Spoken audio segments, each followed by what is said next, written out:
xasaradaha ka aloosan gobolka Tigreega ee Itoobiya ayaa leh wajiyo kala duwan dhadhanka colaadda ayaana macnayaal kala jaada ugu fadhida bulshooyinka dalkaas iyo kuwa dariska la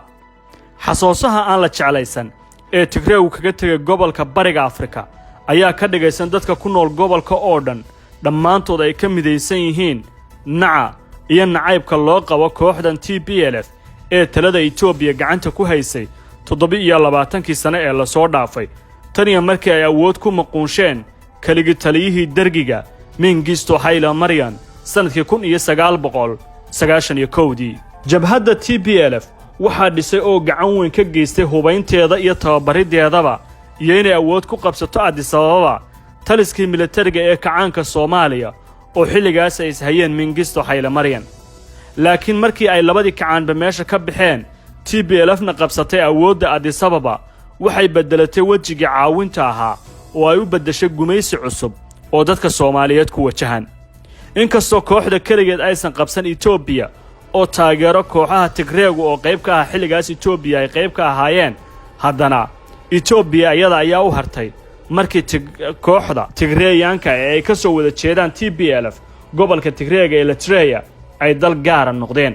TPLF oo bilowgii ku soo gashay siyaasadda Itoobiya iyo tan gobolka dabacsanaan iyo suldhigid ayaa markii xukunka ay isku fidiyeen la soo baxay dhaqan kaligi taliska ugu xumaa ee soo mara gobolka waxayna ka sii dareen taliskii manaxay Mengistihii dhiigga badan daadiyay maskaxdii iyo mufakarkii kooxdaas Ato Mille Zenawi oo dhalinyaro ahaa ayaa ahaa layliyaha cusub ee Itoobiyada ay hogaamiyaan qoomiyadda Tigreega oo ka soocan qoomiyadaha kale ee dhulka haylaanka yaagaraachinin malla hዝቦች maqaabir lay maciu bruufana yemibarabbat waxay muddo dheer ahayd mid aan dareemin walwalka iyo dhibaatada ay colaaduhu leeyihiin qoomiyadda Tigreegu laakiin hadda waxay shacabkeedu dhadhaminayaan foolxumada baaruudda qaxar rafaadkiisa iyo in lagu soo duulaa nooca ay tahay iyo dhadhanka ay bixinayso Soomaali galbeed ayaa ahayd qoomiyadda xukunkii dargigii Mengiste xasuuqa daran u geystay balse waqtigii maamulka Tigreega ayaa ahaa mid ay xanuun badan muteen Soomaali galbeed iyo Soomaalida geeska oo ay ku jirto Soomaalida Jamhuuriyadda Xorta bilowgiiba Tigreegu markay awoodda qabsadeen waxa ay colaad aan soo daahin ku qaadeen deegaanka Soomaali galbeed si lamid ah sida Abiy Ahmed hadda iyagoo ugu qaaday duulaanka hubaysan waxay geysteen gaboodfallada ugu adag ee ilaa hadda ka diwaan gashan hay'adaha qaramada midoobay ee xuquuqda aadanaha kuwaas oo laga fuliyay gobolka Soomaaliyeed tacaddigii ugu xumaa waxay ka geysteen gobolka Soomaali galbeed sanadyadii ay sida adag u dagaalamayeen jamhadda xoreynta ogaadeen Jooxa ama ONLF tacaddiyadii TPLF ka geysteen gobolkan ku hoos nool ayaa kuwa ugu xanuunka badan waxaanu sumtaageena ku eegaynaa hilaadii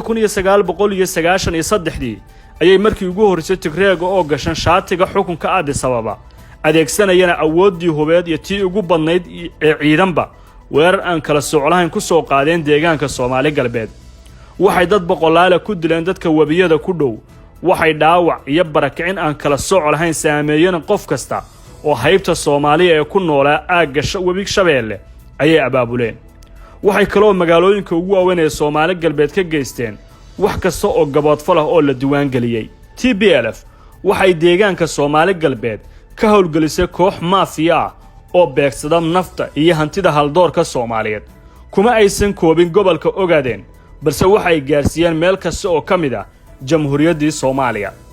caawintii iyo garab istaagii ay siisay xukuumaddii Siyaad Barre waxay ku bedeleen Tigreegu cadaawad weyn oo la yaab leh ilaa hadda waxa ay colaad ka dhaxabaabushay beelaha Soomaaliyeed ee wada degan deegaanka Soomaali galbeed kuwaas oo ay marba koox soo hubeynaysay si ay u fushato danaheeda ku wajahan gobolka oo muddo dheer ay doonaysay in dhacdo khayraadkiisa Tigreegu intii ay maamulayeen Itoobiya Soomaalida waxay u samaysatay xabsiyo aan hore taariikhda u warin jeel ogaadeen waa xabsigii ugu la yaabka badnaa ee qarnigan ficilada laga sameeyay ee lagu sameeyay dadka Soomaaliyeed ee maxaabiista xataa lagama soo warin kii Guantanamo Bay ee Kuuba ku yaalay ee Mareykanku u xukumayay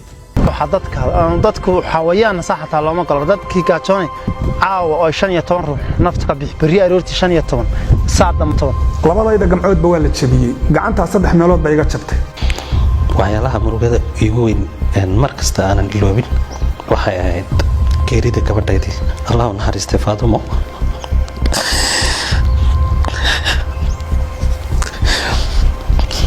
iyo xabsiga qoolati oo ah kuwa xasuusaha xun ee Soomaalida dhexdeeda ku leh laguna dilay nooc kasta oo bulshada Soomaaliyeed ka mid ahaa oo lagu xiray boobka iyo dhaca hantida Soomaaliyeed ayaa gaaray in Gidaash iyo Finaas oo ah magacyo maleeshiyada laga adeejiyay Soomaalida waxaana la xasuustaa ficiladii bahalnimo ee laga sameeyay Wardheer Tog Wajaale Gaashaamo Dhagax Buur Goda iyo Shiilaabo oo ilaa maanta hantidaas Soomaaliyeed iyo xasuuq bad loogu geystay deegaanadaas dad Soomaaliyeed TPLF waxay baabiisay qabkii Soomaalida waxayna ka dhigtay adoommo ku hoos nool mugdiga gumaysiga ilaa gobolkooda uu dhacay lana soo gaaray Abriil 2018 oo loon filaan ay ku noqotay Soomaalida oo dhan dhulkii ugu badnaa ee Soomaali galbeed ayaa waqtigii TPLF loo gacan galiyay qowmiyadaha kale Itoobiya gaar ahaan Oromiya iyo Xanfarta oo la siiyay gobollo Soomaaliyeed oo waqtigan uu ku daadanayo dhig Soomaaliyeed markaan u soo daadagno gudaha Soomaaliya TPLF waxay ka samaysay xumaan kasta oo macquul ahayd in bini'aadamu ku kaco dagaalkii Luuq iyo Gado ay ku soo qaadeen iyagoo ku gabanaya difaaca dalka Itoobiya waxay halkaa ku dileen Soomaali aan tiro iyo tiraab midna loo eegi karin maanta duulaankii Baydhabo ee 1998 ayaa la xasuustaa oo ay ku weerareen dadka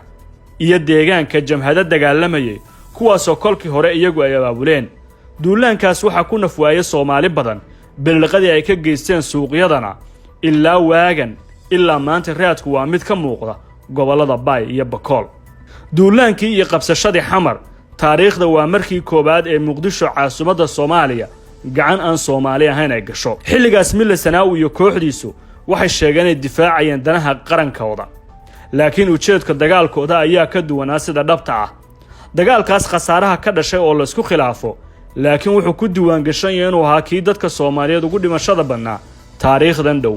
inkastoo Itoobiyaankii soo galay Soomaaliya si hulhuleel ah oo luga kaga baxeen Muqdisho ilaa ay ka tallaabeen xadka kuna ladi waayeen Soomaaliya ka sokow daqarada muuqda ee dhimashada iyo dhaawacaba leh TPLF waxay Soomaaliya u geysatay dibadaabiyooyin dekanooyin ka dambe jiilkoodu dhaxli doono madaxdii Soomaaliyeed ee ku meel gaarka ahaydna guddigood Addis-Ababa ayaa lugta qabatay waxay ka dhigtay dabadhilif dhadhama raac dirna aan door lahayn hogaankii TPLF waxa uu Soomaalida u qaybshay maamulo ku dhisan qabiilo si aysan Soomaalida qaranjabku ku dhacay u wada hadlin waxay u samaysay qolo walba calan gooniya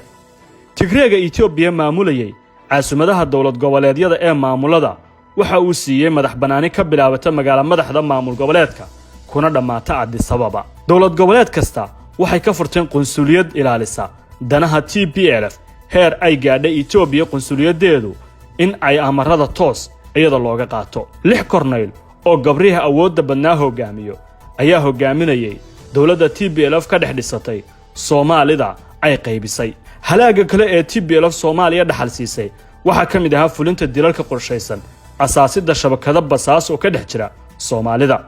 TPLF waxay ku qasabtay madaxweyne kasta oo dawlad soo mara Soomaaliya in Addis-Ababa qibladu tahay halka looga soo dhiibo waxqabadkiisa shaqo ee muddaxileedkiisa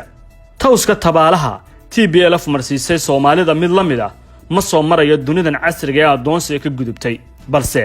talaabatii ay sameeyeen tilmaanteeda leh ayaa Tigre iyo TPLF maanta u taala waana duulaan ay iska garabsanayaan dhammaan bulshooyinka gobolka oo dhan kuwaas oo ay bideen dulinimo iyo bahdilkii u sareeyay bacsiga lagu hayo TPLF haddii uu guuleysto waa barxad farxadeed oo geeska u taala si loo maxkamadeeyo kuwaas duunka Soomaaliyeed xabaal weel uga yeelay dad badan oo Soomaaliyeed oo ay ku jiraan xildhibaano siyaasiyiin iyo dadka siyaasadda rogroga waxay ku sifaynayaan in duulaanka Abiy Ahmed hadda uu ku hayo deegaanka Tigreega uuna doonayo in lagu soo aftiro uu ka dhigan yahay in TPLF ay muudsanayaan dhadhanka laga dhanamiyo nooca ay culaadu leedahay oona u sii dheer tahay inaysan haysan hiil iyo garab siyaasadeed oo ay taageero kaga heli karaan waqtigan duulaankaas